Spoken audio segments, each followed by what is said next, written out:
Well, good morning, everybody, and welcome. Welcome to the Shaping Our Future Conference, National Respite and Community Care Conference 2014. It's a wonderful gathering. It's a sea of eager, keen faces ready to learn and share together over the next 2 days.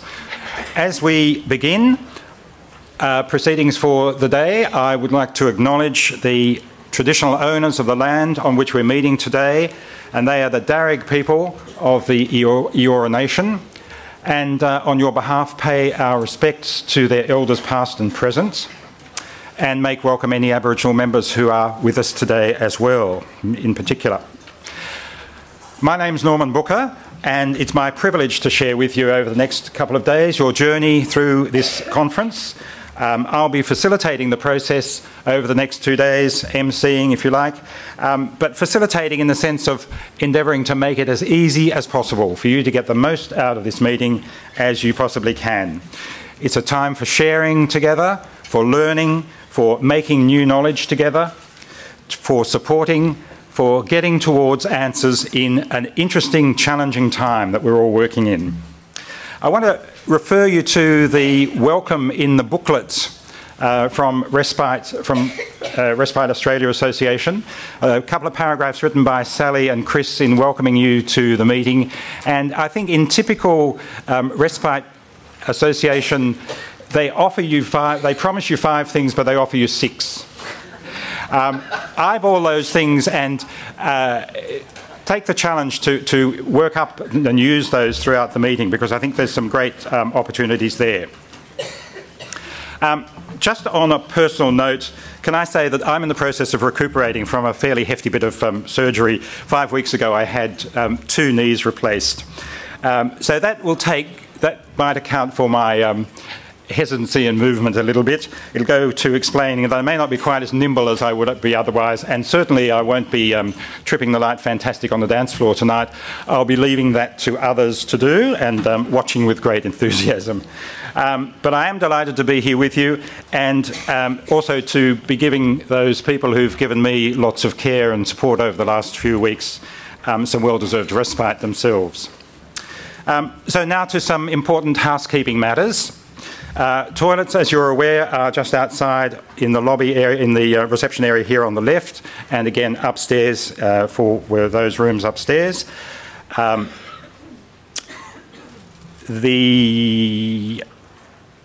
case of an emergency, if there's a fire or any kind of emergency, hotel staff will come here and in a calm manner invite us to move straight out through the main doors of the building into an assembly area in the middle of the park across the road. If you happen to be upstairs and that happens, use the stairs, not the lift, and assemble in the middle of the park on the other side of the road.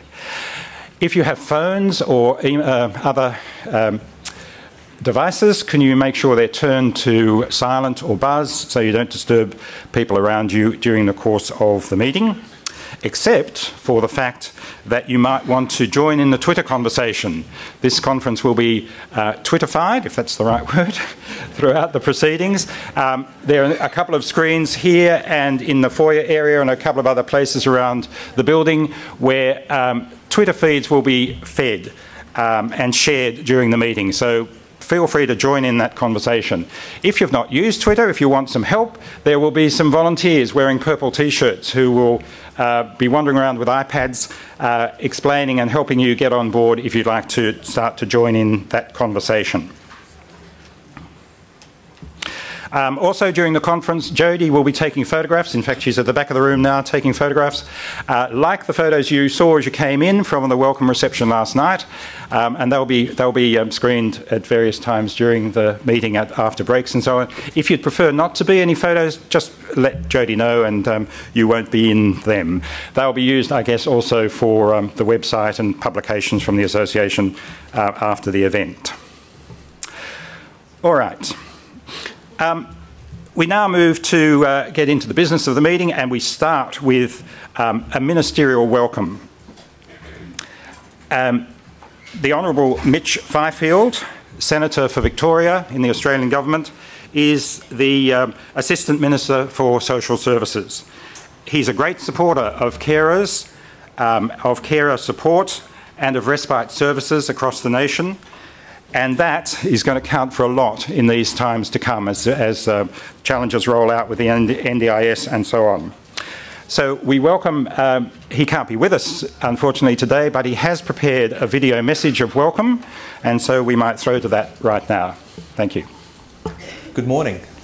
I'm sorry I can't be with you today for your national conference as I'm in Canberra for the sitting of Parliament, but I did want to say a few words, so thank you for giving me the opportunity to speak to you via video link. As the Assistant Minister for Social Services, I have dual responsibility for both aged care as well as disabilities. Respite services are an absolutely vital element within both these portfolios, so it's easy for me to see just how valuable your organisation is and the importance of its work.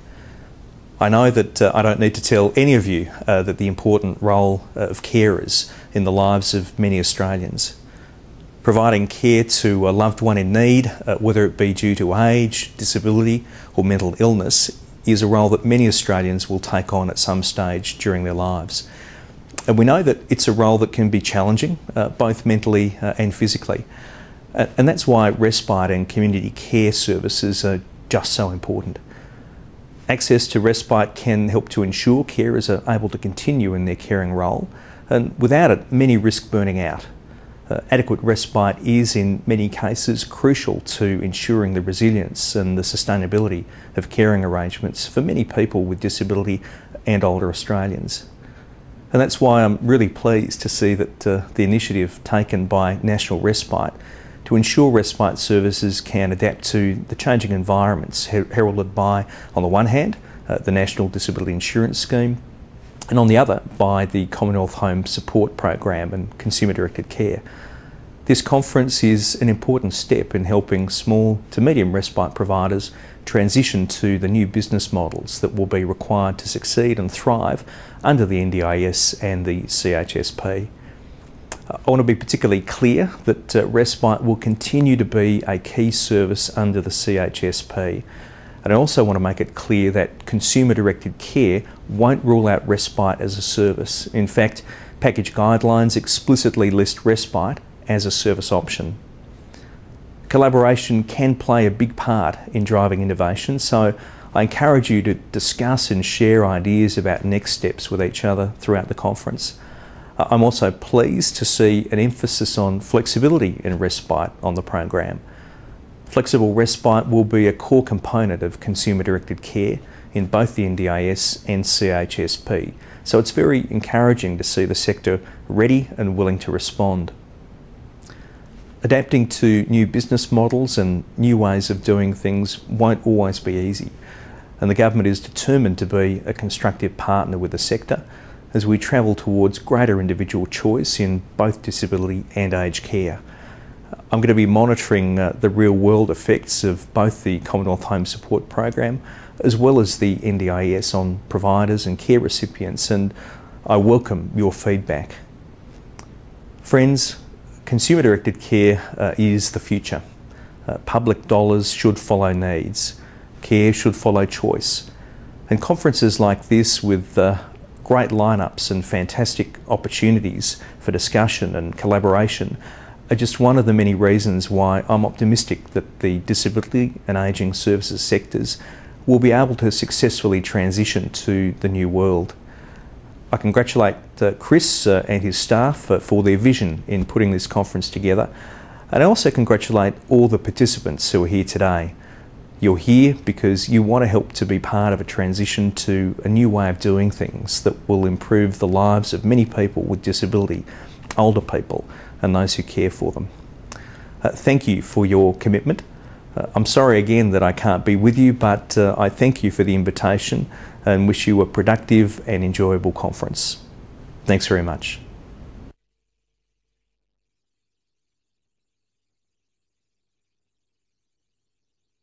I feel there made some reference to, quite a few references to the quality of the program. There's a lot of material over the next 2 days. There are a range of qualified, experienced people to share experiences with you and develop our knowledge together. Can I encourage you as much as possible? We're a large group and we have a a dense program, to be as disciplined as possible in terms of keeping to time. We want to be able to move in and out of this room and the rooms upstairs as quickly and easily as possible, so we all maximise the learning opportunities that we have together. Okay, we move now to our first speaker, and to introduce our speaker, I'm going to first introduce to you National Respite Chair, Sally Pryor, or President rather, Sally Pryor. National Respite, as you know, is a small organisation, but it's an organisation with a big agenda, and this conference is evidence of that. It's led by Sally as President, and in her day job, she is the manager of the Eurobodalla Shire Council Community Care program on the south coast of New South Wales. Sally's a leading advocate, and has been for quite some time, for person-centred practice in disability and aged care. Please welcome Sally Pryor.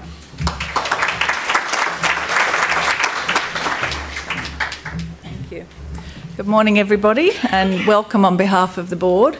It's great to see so many people here. People with disabilities, carers and respite and community care services couldn't have a better friend than Bruce Bonyhady. As chair of the NDIA, he brings to his role a passion for choice and opportunity for people with disabilities and their families.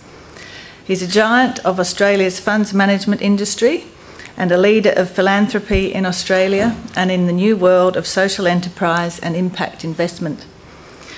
Crucial in the Productivity Commission's report and the bipartisan adoption of the NDIS, he's our best friend both in Canberra and Geelong. And it gives me great pleasure to welcome Bruce Bonyhady to provide the first of our plenary sessions this morning. We'll take a couple of questions after your speech, so please make him very welcome.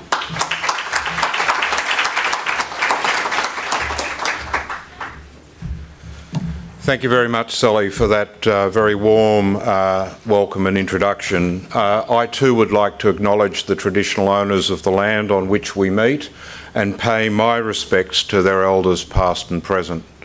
I'd also like to thank Chris and Sally for their invitation to speak at this conference, and to congratulate you on this very large conference at this very, very important time in the development of disability services in Australia.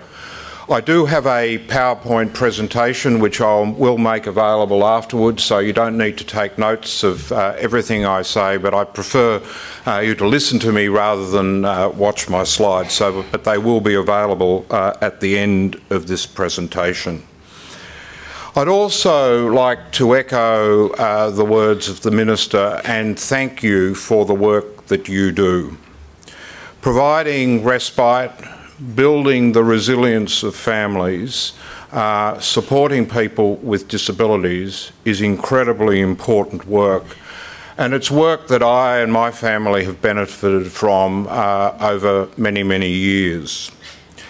Today, what I'd like to do is start with a description of what I think are 4 key aspects of the NDIS. I'd then like to talk about the journey so far, given that we have been operating in trial sites since the 1st of July last year. I'd then like to talk about the sustainability of the NDIS, and in that context, the role of informal care, and then within that, the role of respite, and how that is reflected in the planning process. I then plan to look ahead to transition to full scheme. So what will happen at the end of the 3-year trial period, which we are now 15 months through. I'll then make some remarks about the term respite and the importance of language, and then some concluding remarks. So let me start with 4 key aspects of the NDIS. The first point to understand is that the NDIS is set up under the NDIS Act of 2013. It sets out very clear objectives which include scheme sustainability, that this is an insurance scheme, that the goals of the scheme are to maximise independence and social and economic participation, and it will play an important role in Australia meeting its obligations under the UN Convention on the Rights of Persons with Disability. Eventually, the NDIS will absorb all of the funding under the National Disability Agreement, plus some additional funding, and it will therefore absorb all existing Commonwealth and state funded disability services. And it's going to be very important that we get that transfer of funding across to the NDIS right in terms of the way it impacts on people and their families. The second point I want to make is that the NDIS is an insurance scheme. It's not a welfare scheme, it's an insurance scheme. And what I mean by that is that the way insurance schemes approach supporting people is very different to welfare. The first point to realise is that insurance schemes have built into them what is known as a prudential insurance governance cycle. So we have forecasts today of what the NDIS will cost, which is $22 billion at full scheme. So we have a set of forecasts, and now we are collecting data that will either validate or change those forecasts. We now have more data on people with disability than at any time in Australia's history. So we are better able to assess the needs of people with disability than previously.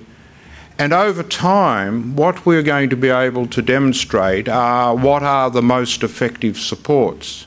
Because over time, the data that we collect, the outcomes, will differ from those expectations. Will that be because the needs of people were different to what was originally estimated based on survey data? Or is it because the services that are being provided are more or less effective? So insurance schemes are data-driven processes, and over time that will lead to better outcomes and more cost-effective outcomes for people with disabilities and their families. The second critical difference between an insurance scheme and a welfare scheme is that welfare models seek to minimise costs over very short periods, typically the annual budget cycle, whereas insurance schemes seek to minimise costs and maximise opportunities over a person's lifetime. They are much better aligned to the needs of the individual and the needs of their families than welfare models. And so, over time, we would expect that the NDIS will lead to much better outcomes. We will invest in the independence and participation of people with disabilities, and similarly, invest in families, nurturing and supporting them in their caring roles. The third critical difference with insurance schemes is that they are, in addition to being data-driven, they invest in research.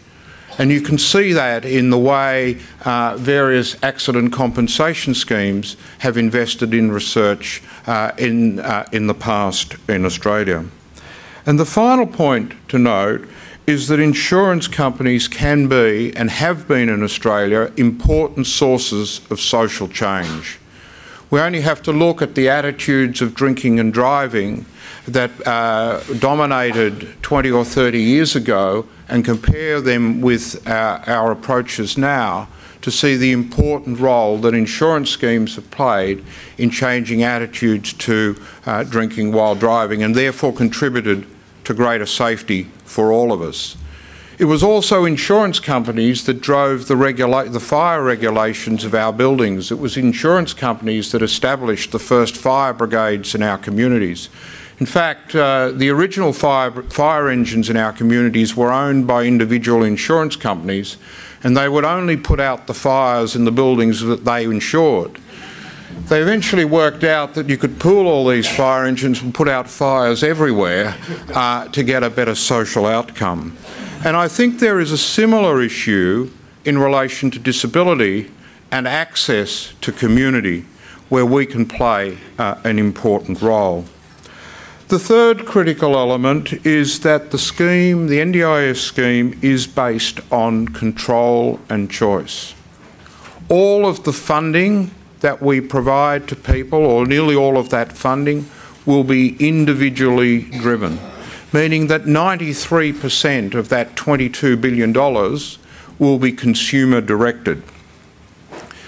This means that there's going to be an important shift in power away from governments, away from service providers, and ultimately to people with disability and their families. This means that we are really building a whole new disability ecosystem, one based on control and choice, and also based on insurance, and also based on ensuring that the scheme is sustainable. The final point I just want to make is that the NDIS is core government business. It is an exemplar of governments doing what people cannot do for themselves.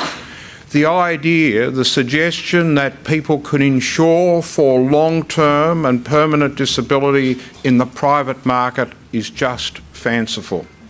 The only way that societies can insure against the sort of costs that arise as a result of long-term disability is through us all contributing through our taxes, and therefore getting the pool of resources that are necessary to fund a scheme of this type. The NDIS is the Snowy Mountain scheme of social policy.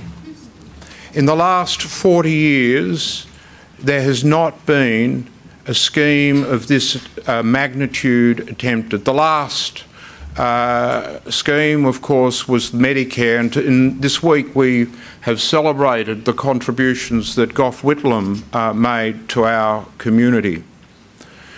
Some of you will remember that part of his vision for Australia was a national compensation scheme.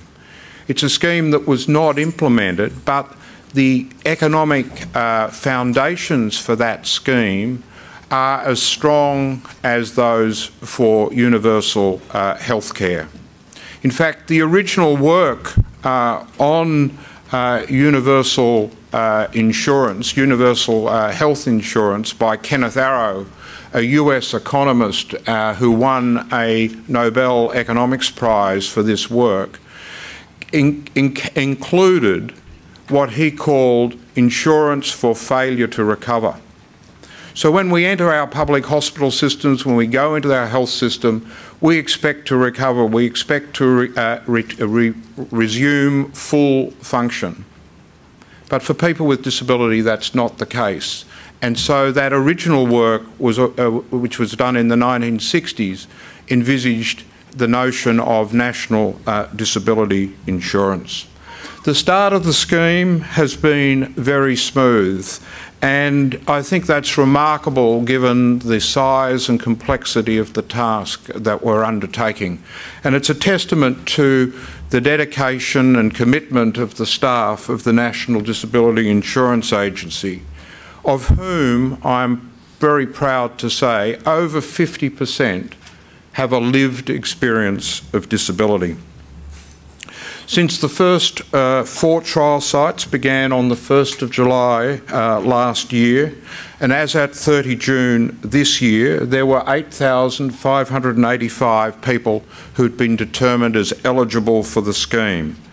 7,316 of them had an approved plan.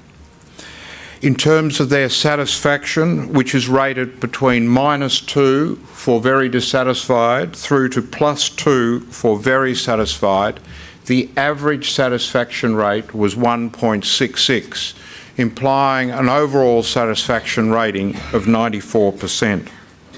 Total costs in the first year were $130.9 million against a budget of $148.8 million. And so we were within the funding envelope that governments had set us. Average package costs, which have sometimes been used to measure the costs of the scheme, were at $34,600, excluding a large residential facility in the Newcastle local government area, Stockton, which is distorting the figures, and with that, so that put us below the expected average cost of $35,000, which was what the Productivity Commission had estimated. On the 1st of July this year, 3 further trial sites began in the Perth Hills area of Western Australia, in the ACT, and the ACT is a whole of jurisdiction trial. So in fact we are transitioning to the full NDIS in the ACT over the next 21 months, and then a trial site in the Barkly Tableland area of the Northern Territory. And the first results from those trial sites will be part of the September quarter data that we will be publishing early next month. Part of what we've been doing is not just building the NDIS, we've been learning about it and refining it as we go. This was always expected. It was always recognised that all the analysis that was needed to ensure that the NDIS was as effective as it could be was not available before we started the scheme. We actually needed the data that we're now collecting and to analyse that data in order to refine and improve the scheme as part of preparation for the transition to the full scheme, which will commence on the 1st of July 2016. I think one of the things that's most pleasing is that the way we have been able to combine that process of both learning and building. So a number of important operational changes have been introduced, and a number of those changes have also meant that the trials that we've begun in just recently have had a number of different features to those that commenced 15 months ago. Critical to learning and building, and one of the reasons why it's so important, is that it is part of ensuring that the scheme is sustainable. One of the questions that Chris set for me in preparing for today was, what is the role of informal care in scheme sustainability? And so I'd just like to set the context of answering that question by talking about the powerful demographic forces that have led to the NDIS and why it has become so necessary. Over the last 30 and 40 years, as life expectancy in Australia has increased very significantly, the life expectancy of people with disabilities has increased even more markedly, largely as a result of improved health care. As a result, for the first time in Australia's history, people with disability are in general outliving their parents. It was very different when informal care was something that you provided to a child for perhaps the first 10 or 15 years of their life, and they then predeceased you. It is very different when those children now outlive you. And of course it is one of the fears that many parents have, which is what will happen to their child when they are no longer able to look after them. And it is one of the real driving forces behind why we now have the NDIS. But as people with disabilities' life expectancy has increased, as the time when the periods when families have been expected to care for their children have increased, in many cases that has proven to be impossible. And so we have had a situation where people with disabilities, where families have been unable to look after their child with a disability and have either relinquished that child in crisis, or they themselves have had to go into aged care. Because there has not been an investment in those children and an attempt to maximise their independence and maximise their participation in the community, in many cases they have moved into care that has been more costly than would have been necessary if that early intervention and investment had occurred. It is what the Productivity Commission described as a death spiral for the system, that more and more of the resources of the disability system have been absorbed by that crisis. So one of the things that the scheme the NDIS is designed to do is to break that cycle, to make the support of people with disabilities sustainable.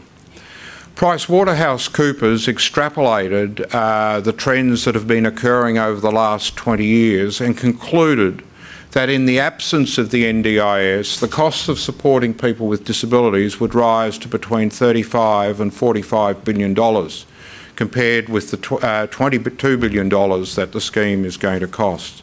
So something like double the costs that the NDIS will incur.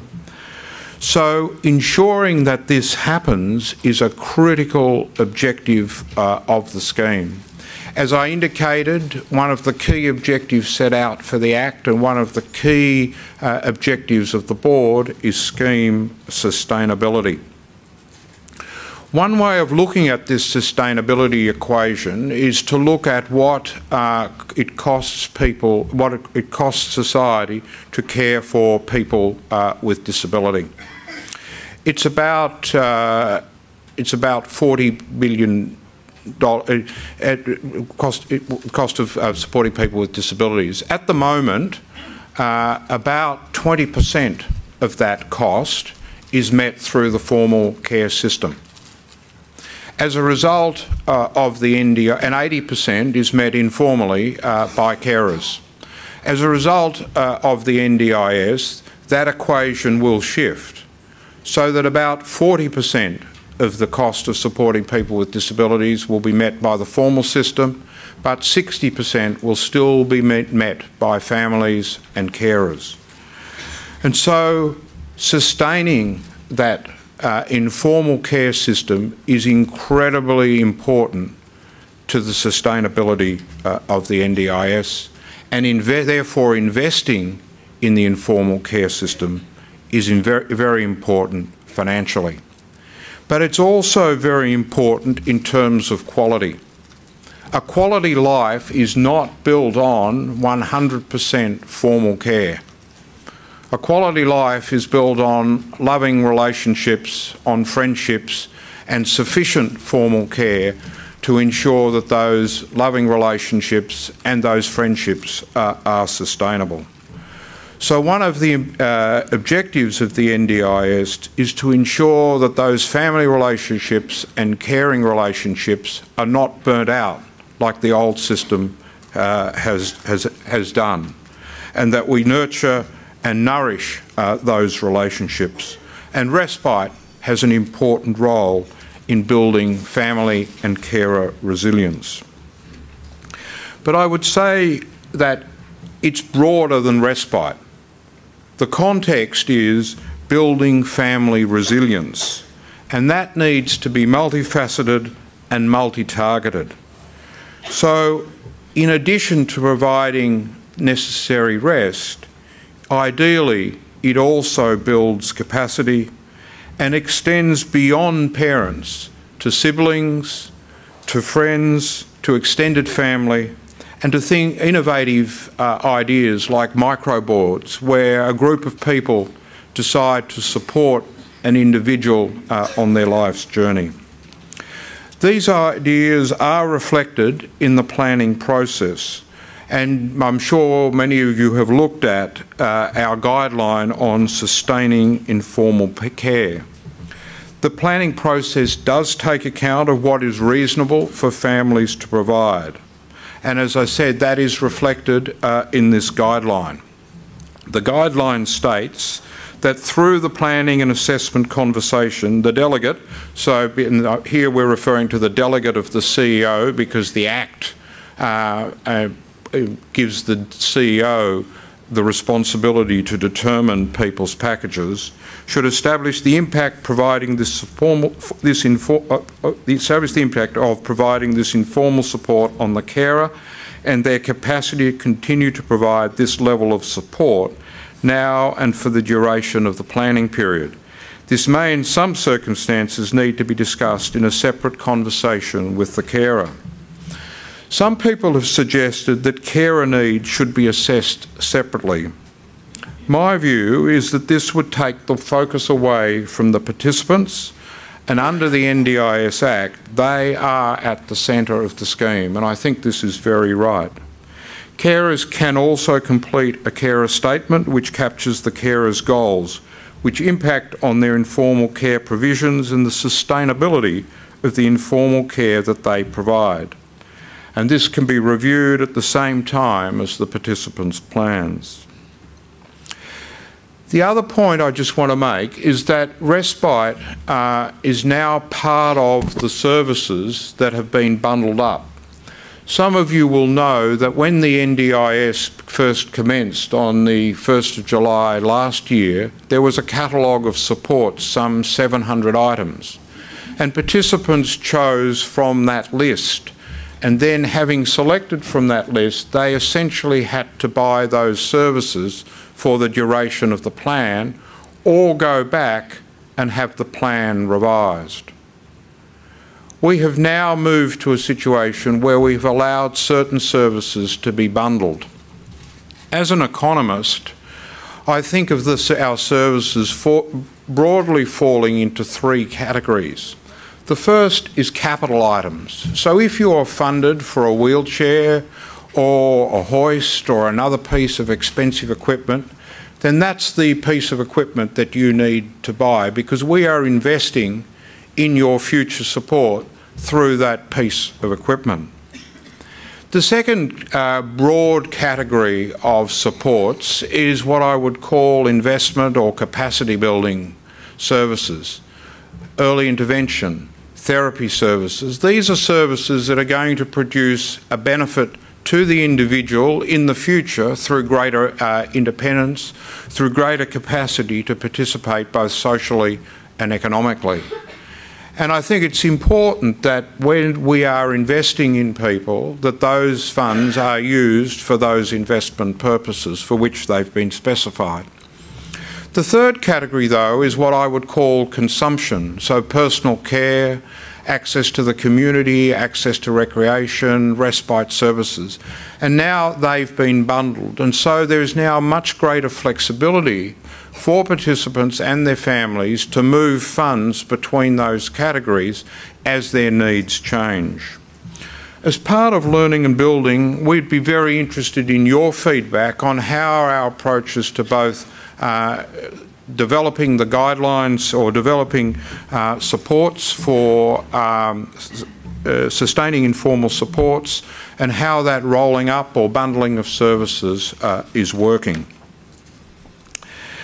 Looking ahead, the transition to full scheme will start on the 1st of July 2016. Between now and then, around 30,000 people will come into the NDIS. In the period from the 1st of July 2016, something like an additional 430,000 people are estimated to come into the scheme. This is a massive transformation, and of course the work that we're all doing now through the trial period is about getting ready for that transformation as we build what I would describe as a new disability ecosystem. I'd just like to make a few remarks about that transition, which I think are relevant to you. The first is that phasing of participants into the scheme during this period will be very important. Our aim will be to do it as fast as possible, consistent with the sustainability of the scheme. But it's obvious that not everybody will be able to come into the scheme on the 1st of July 2016. There will need to be some phasing, there will need to be some prioritisation. And through that period, sustaining informal care will continue to be incredibly important. And it will obviously still be important after the NDIS is fully implemented, but it will be particularly important, continue to be particularly important through that period. And so Respite is likely to play a very important part in that period. The second point that is important, I think, is that the NDIS one of the critical principles that underpins the NDIS is equity. Until now, the support people have received has largely depended on what the cause of their disability is, where they live, or when they acquired their disability. So the NDIS is very much about fairness. Fairness also implies that the last person to get into the NDIS in terms of their need should not have much greater need than the first person who misses out. So there needs to be equity between what the Productivity Commission called Tier 2 and what they called Tier 3, Tier 3 being those people who receive an individualised package. Tier 2 being people who don't receive an individualised package but may still have and will still have support needs. One of the reasons that Tier 2 is so important is not just about equity, it goes to the culture of the scheme. If people in Tier 2 receive a lot less than those in Tier 3, even though their needs are not very different, they will need to start proving how disabled they are in order to get into the scheme, rather than trying to maximise their independence. And in that way, the whole culture of the scheme would be undermined. The second important aspect is that if people who have support needs which are nearly as great as those that are in Tier 3 don't get the support they need, they will become more disabled and will then come into the scheme costing a lot more, thereby undermining the sustainability of the scheme, but also mitigating against the insurance principles of the scheme.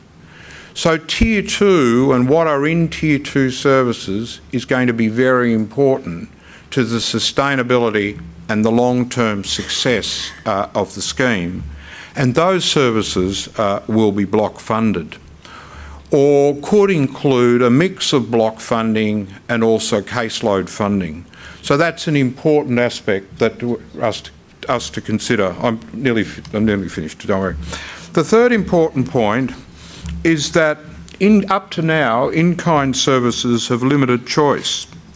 They also don't scale, and so existing block-funded services are going to need to be unbundled as part of the NDIS.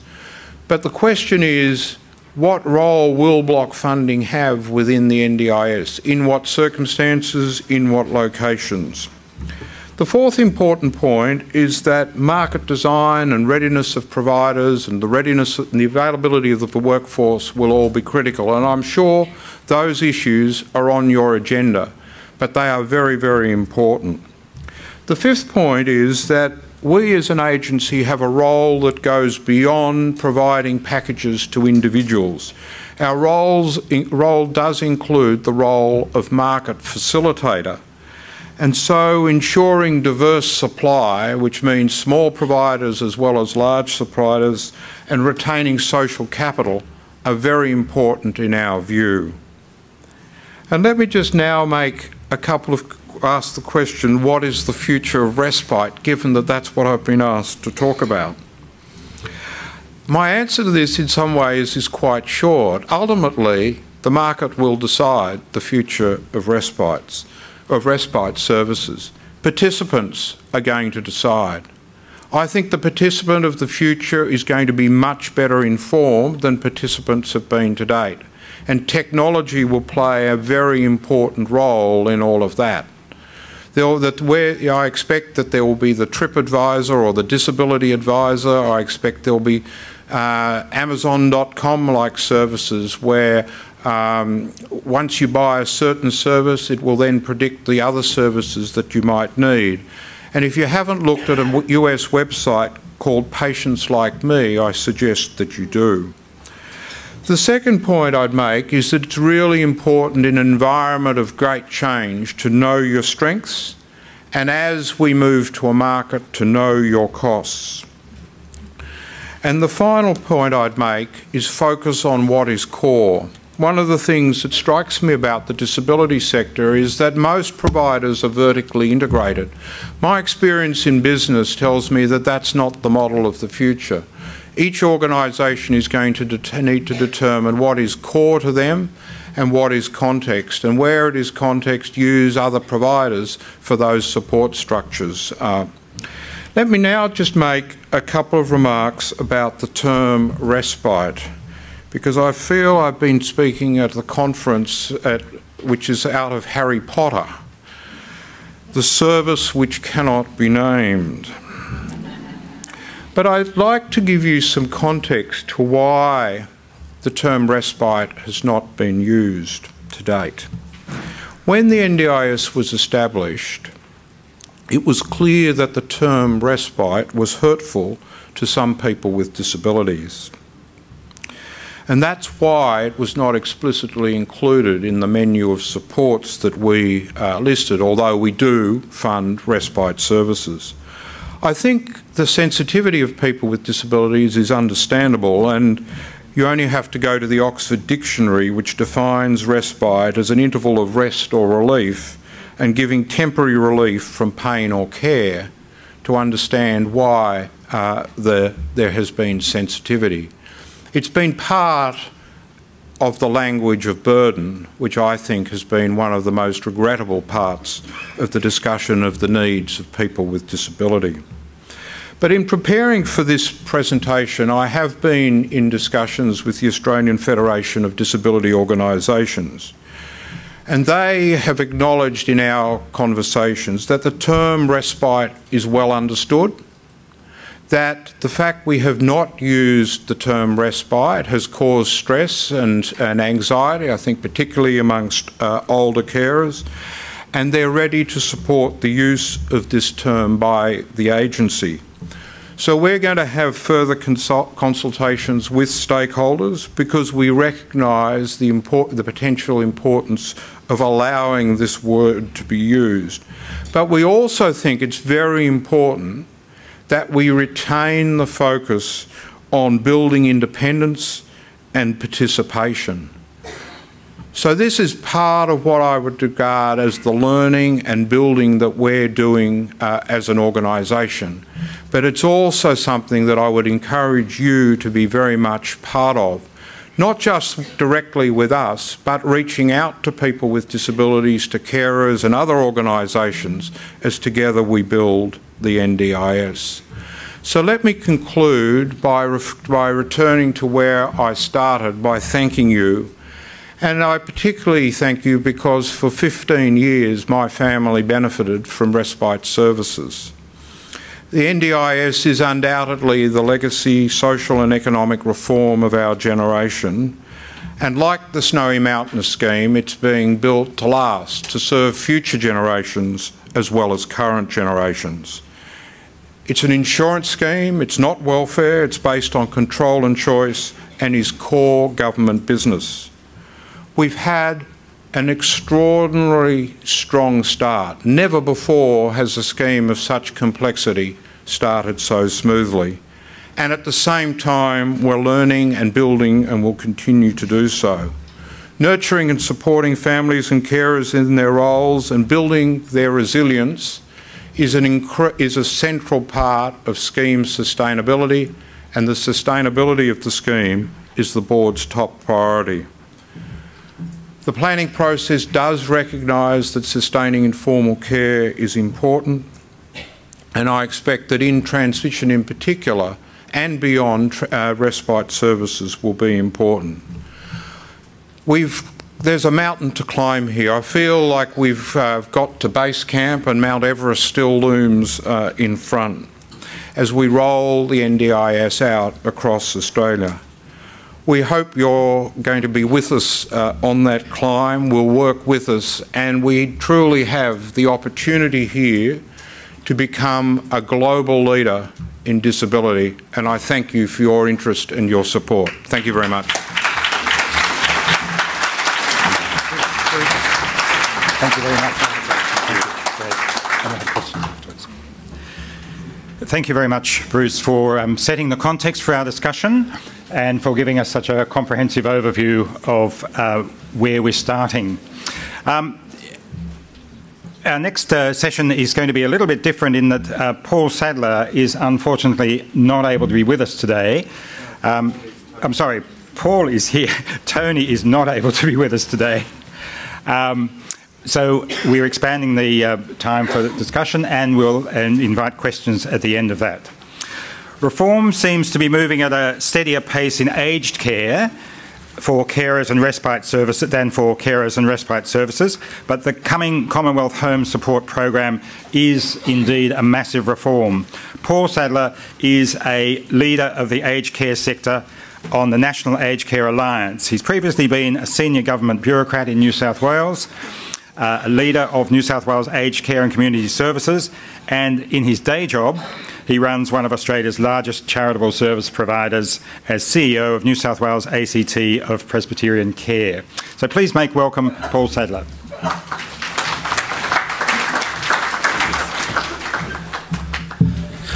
Thank you, Norman. I'd like to also acknowledge the traditional owners of the land and pay my respects to elders past and present. I get to change from the focus on the NDIS to the focus on aged care. How many people in the room here have part of their funding from the Commonwealth HACC program? Smattering of you. How many with the National Respite for Carers program? Okay, and how many only do disability? Okay, so there's the majority of you are doing something in the aged care space or working in some of the related fields. What I want to do is really talk a little bit about the work that the National Aged Care Alliance has been doing in advising the federal government about the future of the Commonwealth Home Support Program. The National Aged Care Alliance is a group of over 40 national peak organisations that represent aged care providers, consumers, unions and professional associations. And it's been used as a primary consultation mechanism by the previous Labor government and the current coalition government in terms of advice from the sector about the future design of aged care reforms. The National Aged Care Alliance doesn't really have an equivalent in the disability sector. So it's a fairly unique body, and the fact that it exists has been one of the major reasons that I think elements of the aged care reforms have gone as smoothly as they have. Though those of you who are funded by the aged care programs might be wondering where I got that idea from. What I'm going to do is step you through a little bit of the history of aged care reform. Clearly there are some of you in the room for whom this will be very basic, you know it all. There will be others of you who won't know the background, so it'll be helpful just to step through that. I'm then going to give an overview of the key components of aged care reform before I come to the Commonwealth Home Support Program specifically.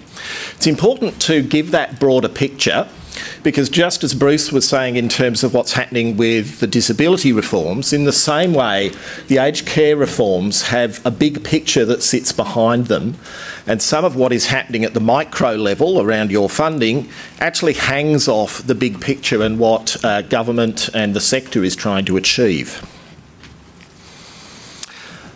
As with the disability reforms, the reforms in aged care came from a piece of work that was commissioned by the federal government with the Productivity Commission. The Aged Care Report, Caring for Older Australians, was released in August 2011. It had a particular focus on the well-being of older people, promoting independence, giving them choice and retaining their community engagement. Almost identical to the purpose of the NDIS, when you heard Bruce describing that. The difference in the aged care context is that there was a much greater focus on individual responsibility. Older people have had a lifetime of capacity to earn, to make savings through often housing, but sometimes other aspects of financial security. So the balance that the Productivity Commission was seeking to achieve for the aged care system in the future was trying to work out what components of the system that the general taxpayers should fund and what component should actually be an individual responsibility to pay for.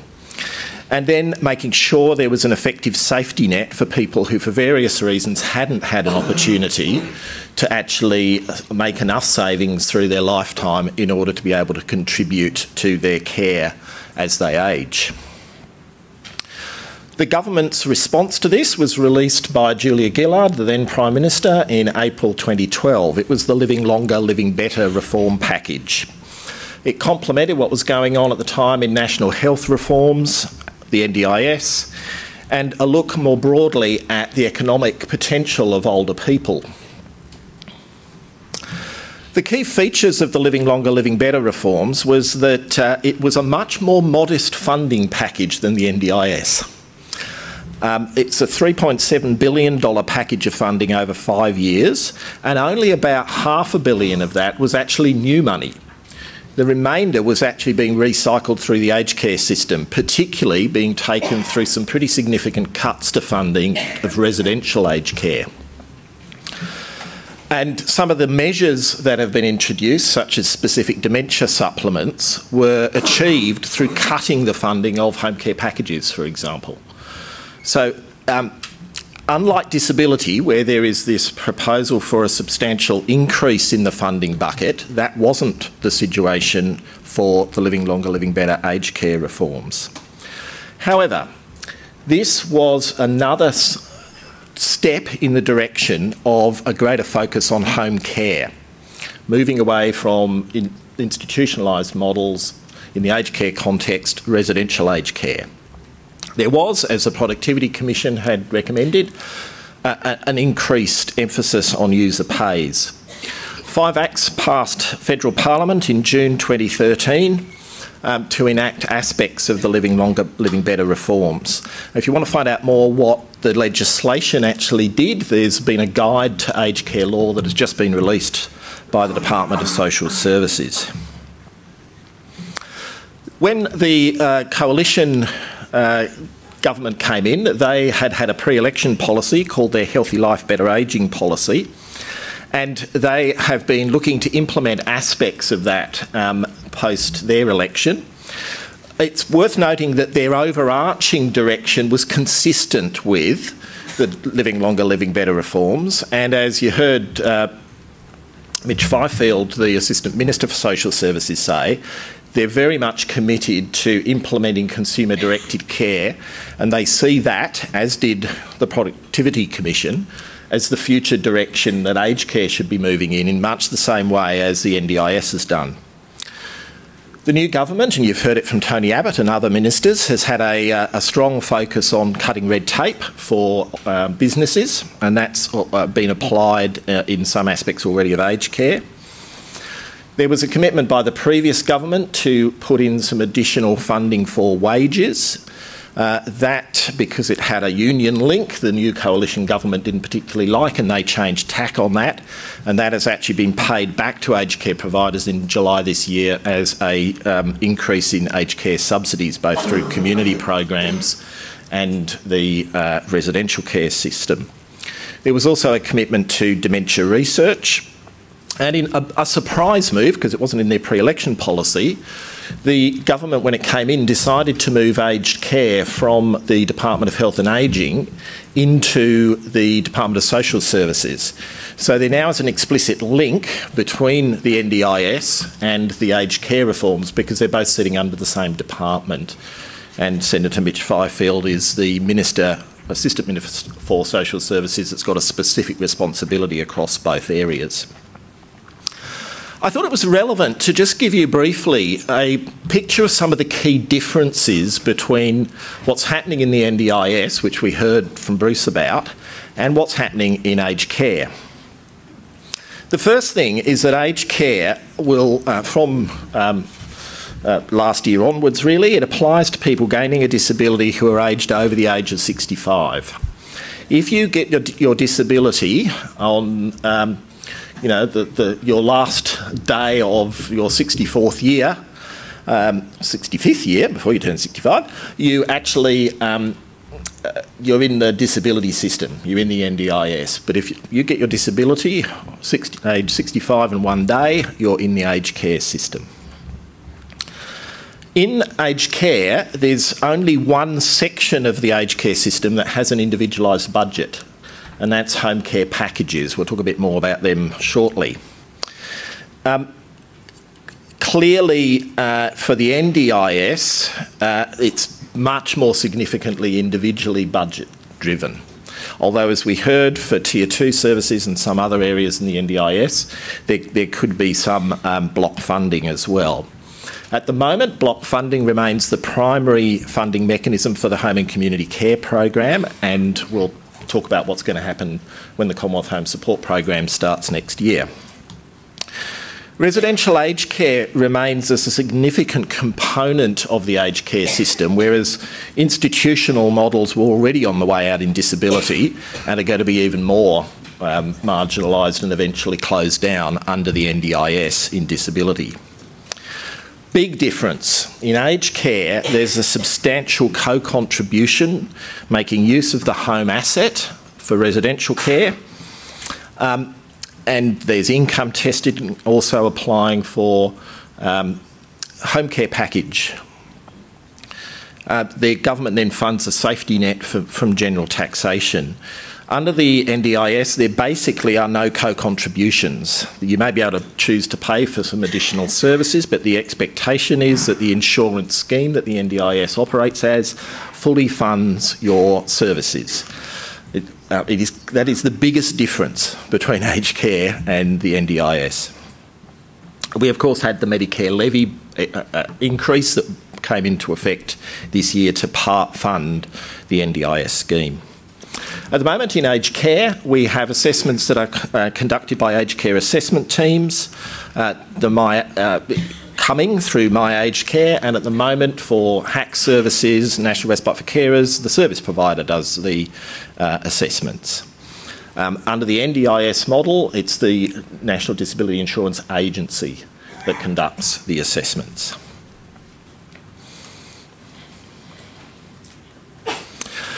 Let me talk a bit about the assessments as we get into the detail of what's happening in aged care. Many of you will be familiar with the My Aged Care website, which was launched last year, and there's a national call centre that also applies for that. That is now the federal government's primary mechanism for advising potential consumers about how to get into the aged care system. There will be new regional assessment services for home support services that will be established. We expect a tender will be released for those regional assessment services shortly. Aged care assessment teams will remain as the access point for home care packages or for residential aged care. There is to be an electronic client record introduced from mid-2015. Initially, it will be used in the assessment services and the National Call Centre. Eventually, it will be accessed by all service providers and potentially will actually be able to be directly accessed by consumers who could fill in online assessments and basically self-assess as part of entering the system.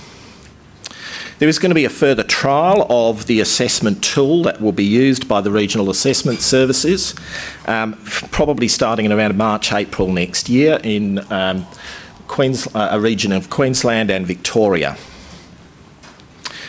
As part of the setup of the regional assessment services, they will also be tasked with a capacity to provide linking services, but for people who are vulnerable due to multiple different conditions. So it may be people with mental health issues as well as ageing issues.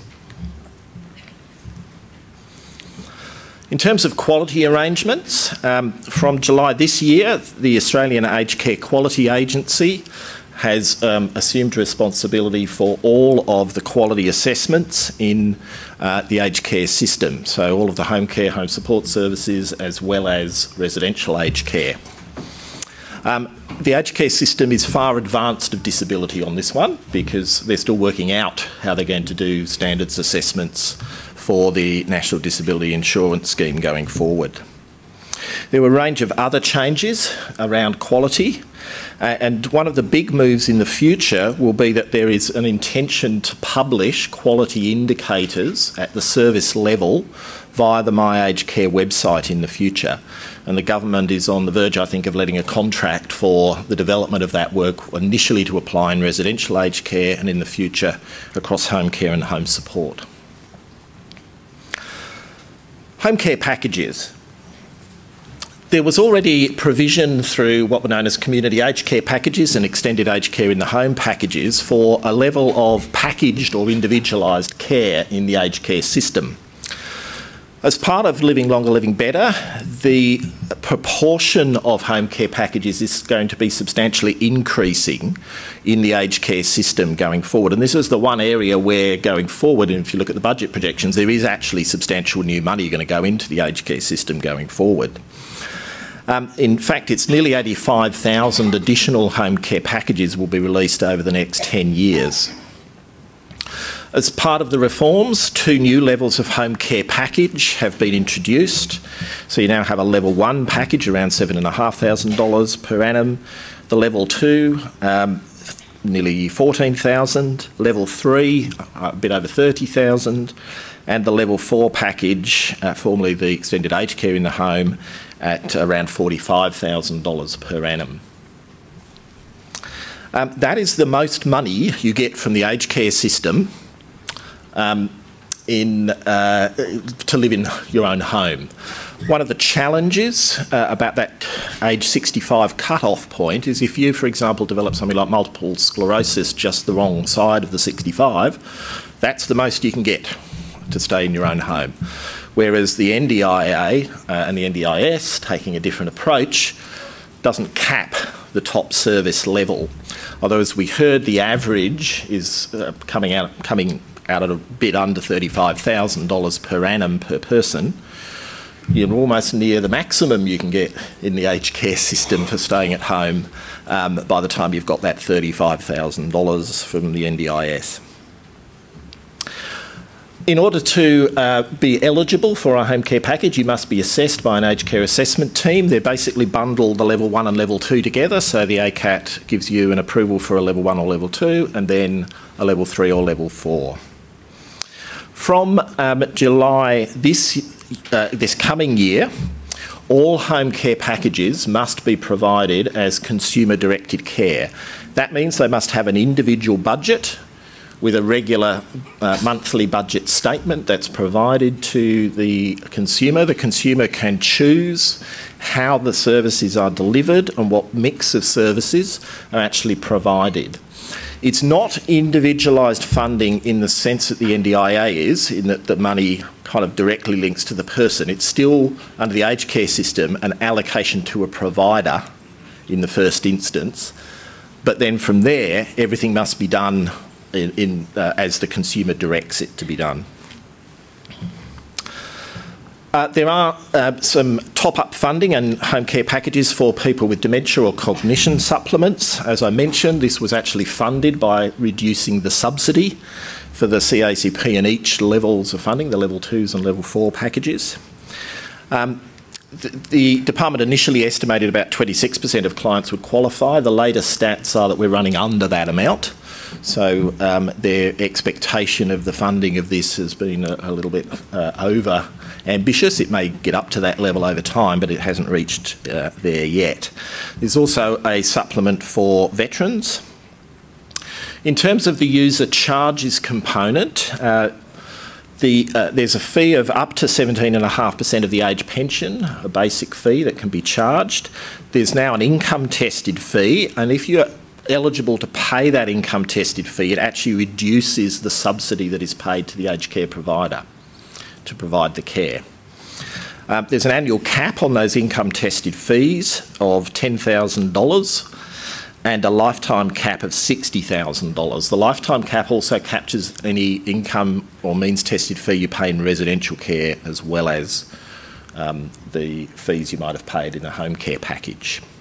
There are hardship provisions available for people who would struggle to pay that income-tested fee.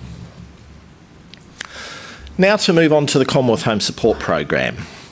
From July next year, the Commonwealth Home Support Program is due to replace the Home and Community Care Program, National Respite for Carers Program, Day Therapy Centres, and the Assistance with Care and Housing for the Aged Program, or otherwise known as the alphabet soup of aged care.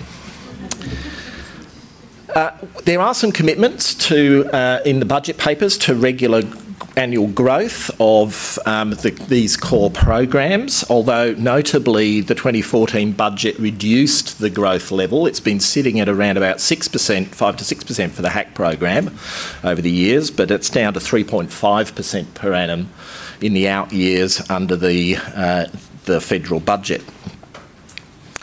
There has been no change to HAC services in most states through to 2015. In Victoria and WA, for those of you from either of those two states, there are some different provisions that apply because in both those states, the state Commonwealth Joint HAC program has continued to apply. In Victoria, that will transition to the Commonwealth Home Support Program on the 1st of July 2015. Negotiations are still underway with the West Australian Government, although it does appear likely that at some point the WA Government will agree to actually roll into the Commonwealth Home Support Program, and the state-based HAC program will cease at that point. As part of setting up the Commonwealth Home Support Program, there were specific reviews undertaken of a number of the HAC service types. I'm going to focus on what happened out of respite care because it's clearly the most relevant to all of you.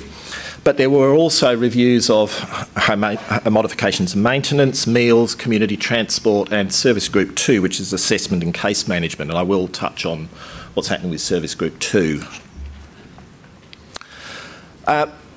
I'm chairing the National Aged Care Alliance's Home Support Advisory Group that's working with the Department of Social Services on the advice to the government about the setup of the Commonwealth Home Support Program. As part of that work, we've released a couple of discussion papers. There was one on the overall design of the Commonwealth Home Support Program that was released September last year. And when the Commonwealth put out its own discussion paper, the National Aged Care Alliance has put in a response to that. I've got it at the end of the slides, but you can actually find those papers at the National Aged Care Alliance website. The Commonwealth's discussion paper for its key directions for the Commonwealth Home Support Program was released a few months back now. All of the reviews of the HAC service types are now also published on the department's website. So certainly if you haven't yet looked at that document or some of the reviews, it's well worth doing so. We're currently working with the department on the details of program manuals and guidelines that will apply for the new program when it commences. We anticipate that there should be some opportunity for some further public comment on these program guidelines and program manuals. I'm hopeful it might be this year, though every day that goes past you wonder whether DSS will actually manage to get them out before the end of the year. There is also a subgroup to our advisory group that's working with the department on a Commonwealth Home Support Program fees policy, and I'll talk about that shortly. It's worth just comparing what we recommended in our paper, the National Aged Care Alliance paper, with what the Commonwealth came up with in their discussion paper on the future of the Commonwealth Home Support Program. And a big difference was that our recommendation, our base recommendation from the National Aged Care Alliance was that we shouldn't actually have a division between Commonwealth Home Support and home care packages. Logically, there should be a single system. In fact, it probably shouldn't just be a single system for community-based care. It probably should be a single aged care system. Would make a lot of sense. But the Commonwealth hasn't gone there yet. In other respects, much of what was in the Commonwealth's paper picked up elements of our recommendations, and that was very good. The way they described the goal of the Commonwealth Home Support Program was pretty good. The way they talked about the target group and eligibility was not bad. There were some issues around the use of the term basic support, and I'll touch on that shortly. We had a series of principles that we thought the program should actually use when it was underway. Those weren't articulated as such in the paper, but many of the same themes did come out. We recommended an approach to service streams, which the department has largely adopted, but there were some differences, which again I'll talk about. We recommended there should be a strong focus on wellness and re-ablement of older people. The department has agreed to that. We said there should be consistency between the focus of consumer direction in home care packages and what happens when Commonwealth Home Support commences. Again, that's acknowledged by the department, but given they're not moving down the individualised budget route, it's only partial, and so there's still some tension about how that will work out. And certainly we very strongly said to them there's some big transition issues here. As you move from HAC and National Respite for Carers into a Commonwealth Home Support Program, and those transition issues need to be addressed. All the key ones were acknowledged in the department's paper. 3 minutes. In terms of the key directions, it's around the fact that there should be timely basic home support services. Now, we've said that one of the issues is what is a basic support service? How is that actually defined? And there's certainly been some toing and froing with the department around that. Sustainability gets a mention, so does cutting red tape. The wellness and re-ablement philosophy is certainly in there, which is good. It should be accessed through My Aged Care and be built on a robust evidence base. They're talking about clients with more complex needs will need to transition across to home care packages, for example. There should be continuity for most service types. They're talking about this program continue to be based on output-based block funding from the 1st of July, greater contestability potentially, reduced administrative burden. We provided some advice on design streams, service streams, based around outcomes for older people. We had an outcome called carer support that included both respite services and other aspects of carer support services. The department's version that they've published also included what they call care relationships and had under that flexible respite, cottage respite and emergency respite services. What did we recommend in terms of respite, getting to respite specifically? We said that there should be a carer support stream, incorporated National Respite for Carers, HAC respite and carer support, and residential care respite in aged care. Services with a respite effect but another major focus, like centre-based daycare, shouldn't be in this stream but should be funded somewhere else in the Commonwealth Home Support Program, was our advice. Consumer direction philosophy should underpin the services. We should be looking at streamlining emergency respite access, taking the opportunity to do that as part of this new program. Expanding flexible respite, especially for working carers and special needs groups. Limiting the amount of respite available per person. And effective linkages with home care packages, carer support centres and the aged care gateway. What has the department said? It's going to streamline services according to the discussion paper into 3 for respite. Flexible respite, which would include all the services you can see on the screen there. Cottage-based respite and emergency respite. And the discussion paper makes it clear that Commonwealth Carer Respite Centre funding would come over to the Commonwealth Home Support Program and be aligned to the emergency respite funding under the new program. And as we had recommended, they're talking about centre-based day respite, etc., going under social participation. In terms of carer support, Living Longer, Living Better flagged the creation of carer support centres. The department has commenced a process to review how carer support might be structured now that aged care is sitting in with the rest of the DSS portfolio, including mental health, and disability, the department's taking the opportunity to look at how carer support might be structured across all ages and carers of all groups. It is unclear what this means at this point for the future of HAC-funded carer support services. We really don't know. Will they be transitioned into Commonwealth Home Support Program, like the Respite services clearly are going to be, or will there be some new carer support model which those HAC-funded carer support services might transition across to? We do know the department is aiming for a new model to be in place by July 2015. In terms of fees, we're looking at a nationally consistent fees policy. One of the big drivers here is the different costs that apply for fees in terms of home care packages and the current HAC program. And there's disincentives for people to move out of HAC into Commonwealth Home Support because they pay a lot less in the HAC system. Contestability. There's a number of aspects in the paper. What we do know is that it appears likely that, as the paper has outlined, there will be contestability for regional assessment services, sector support and development roles, probably early next year, and all future growth funding. How much further there might be market testing or contestability, we don't know yet. One issue on transition, just to close, that I want to point out to you is the National Respite for Carers program, where we've got clients under the age of 60 who are cared for. We don't quite know what will happen. There's going to need to be some transition for those clients because it's clear that the Commonwealth Home Support Program will be focused on the clients aged over the age of 65. So there will need to be some transition and discussion about how that relates to the NDIS and state government programs. So, to conclude, at the moment, no one's funding in this room is guaranteed past the 30th of June 2015.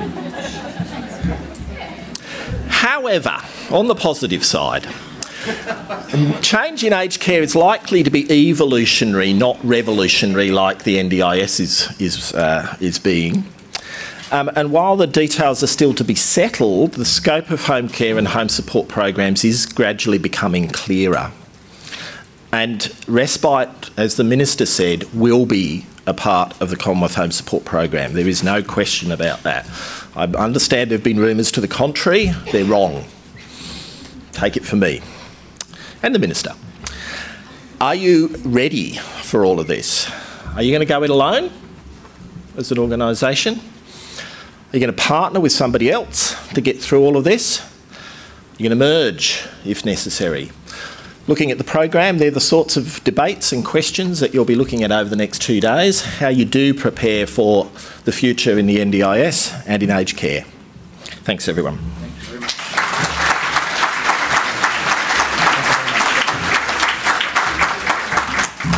Thanks, Paul, very much. You've answered questions, you've raised questions. I'm sure there's lots of bubbling of discussion that needs to happen. We might take time for just one quick question from the floor in terms of a point of clarification or amplification from what Paul said. Can you stand and identify yourself and use a really strong voice so that we can all hear?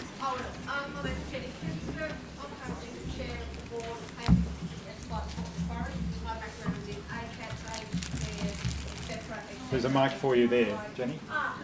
Thank you. Yeah, Jenny from Port Macquarie, and I'm the chair of the board of Disability and Aged Care Community Service.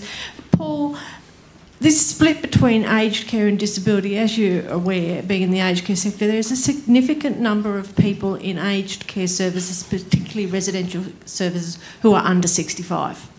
They are aged care is the only option for people needing residential care. What future do you see with this split? Will people with an acquired disability, be it chronic illness or stroke, dementia, etc., acquired before 65, still have access to the aged care system? And how will the cost shifting work?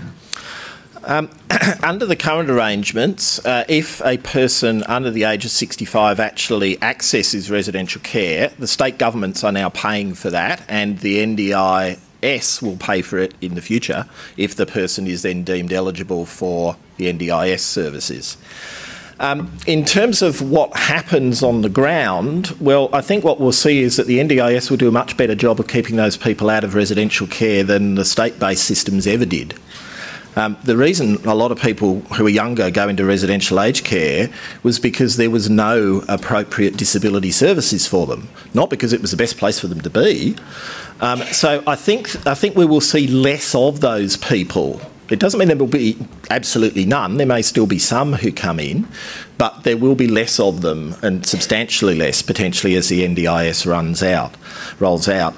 In terms of if you need aged care expertise as part of your support package, and you've got a dementia or some other disability which has got an age-related component under the age of 65.